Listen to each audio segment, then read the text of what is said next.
Bismillahirrahmanirrahim۔ السلام علیکم۔ آج میں بات کروں کہ اللہ تعالیٰ نے بہت ساری مخلوقات پیدا کی اور اللہ تعالیٰ کی ہر مخلوق کا پیدا کرنے کا کوئی نہ کوئی وجہ ہے، کوئی نہ کوئی ان کا فائدہ ہے۔ یہ نہیں کہ اللہ تعالیٰ نے بس ایسے ہی پیدا کر دی اور اس کا کوئی ہمیں فائدہ نہیں ہے۔ اللہ تعالیٰ نے بے شمار مخلوقات پیدا کی، ان مخلوقات کو سب سے زیادہ افضل انسان کو قرار دیا گیا۔ انسان میں کیونکہ عقل ہے، سمجھ ہے، شعور ہے اور زبان ہے۔ یہ جو میں بات کر رہی ہوں زبان کی، تو اس کا مطلب ہے کہ ہم بول سکتے ہیں، اپنی بات سمجھا سکتے ہیں، لیکن کچھ ایسی مخلوقات ہیں جو اپنی بات نہیں سمجھا سکتے، ٹھیک ہے؟ ان میں آپ کو تو پتہ ہی ہوگا، بہت سارے چرند پرند جانور وہ اپنی بات کو سمجھانے کے قابل نہیں ہیں، لیکن ایک بات جو ان دونوں میں مشترک ہے وہ یہ ہے کہ دونوں اللہ کی تسبیح کرتے ہیں، اللہ کا ذکر کرتے ہیں۔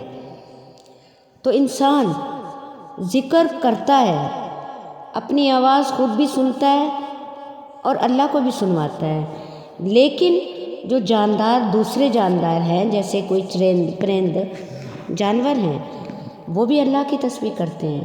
یہ ہمیں نہیں بھولنا چاہیے کہ وہ صرف ایسے ہی پیدا ہو گئے ہیں، نہیں، وہ بھی اللہ کی تسبیح پیدا کرنے کے لیے ہی آئے ہیں دنیا میں۔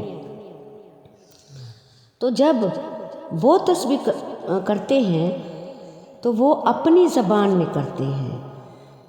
ان کی زبان کون سی ہے؟ خاموشی۔ وہ خاموش تسبیح کرتے ہیں، جو اللہ تعالیٰ کو بے حد پسند ہے۔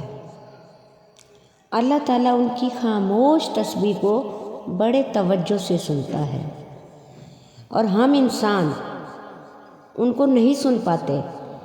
لیکن آپ صبح کے ٹائم دیکھیں، صبح ہمیں پرندوں کی آوازیں آ رہی ہوتی ہیں، بے شک ہم انہیں نہیں سمجھ رہے، لیکن احادیث میں یہ کہا گیا ہے کہ پرندے صبح صبح اللہ کی تسبیحات کرتے ہیں، اللہ کو یاد کرتے ہیں، چاہے وہ چرند ہو، پرند ہوں، رینگنے والے جانور ہوں، چونٹی ہے جیسے، اور بھی بہت سارے کیڑے مکوڑے ہیں جو خاموشی سے اللہ تعالیٰ کا ذکر کرتے ہیں۔ اچھا جی، پھر اب یہ جو خاموش تسبیح کرنے والے ہیں، دیکھیں ہم انسان، اللہ تعالیٰ نے خود انسان کو جب کھانا کھلاتا ہے اسے کتنا ثواب ملتا ہے۔ اللہ تعالیٰ نے اپنی مخلوق کو کھانا کھلانے کا حکم دیا ہے، اور مخلوق سے مراد صرف انسان نہیں ہے، ٹھیک ہے؟ انسان نہیں ہے بلکہ چرند پرند بھی اس کے حقدار ہیں کہ ہم شعور رکھنے والے انسان ان کے لیے کھانے کا بندوبست کریں۔ کیونکہ دیکھیں، میری بات سنیں، کھانا صرف ہم انسانوں کو کھلا کے ہی اللہ تعالیٰ کی نظر میں اچھے نہیں ہیں، بلکہ اگر ہم اس کی دوسری مخلوقات کو بھی کھانا کھلاتے ہیں، وہ بھی تسبیح کر رہے ہیں نا، ٹھیک ہے؟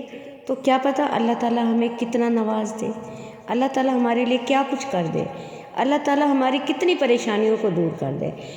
اور ایک جگہ میں نے پڑھا بھی ہے کہ اگر آپ کیڑے مکوڑوں کو، جیسے چونٹی ہو گئی یا کچھ ایسے کیڑے مکوڑے جو زمین پہ ہوتے ہیں، جھاڑیوں میں ہوتے ہیں، اگر آپ ان کے کھانے پینے کا بندوبست کرتے ہو تو اللہ تعالیٰ آپ پر اپنی بے شمار رحمتیں بھیجتا ہے۔ بے شمار آپ کی ایسی حاجات ہوتی ہیں جو صرف ان سے جڑی ہوتی ہیں، لیکن ہم انسان اس بات کا شعور رکھنے کے باوجود یہ کام نہیں کرتے، ٹھیک ہے؟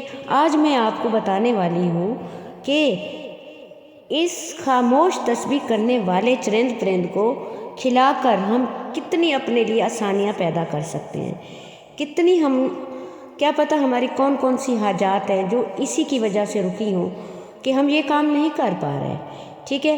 تو میں آپ کو ایک چھوٹا سا عمل بتانے لگی ہوں جو کہ ہمارے لیے بہت ہی فائدہ مند ہے اور اللہ تعالیٰ کا پسندیدہ عمل ہے، ٹھیک ہے؟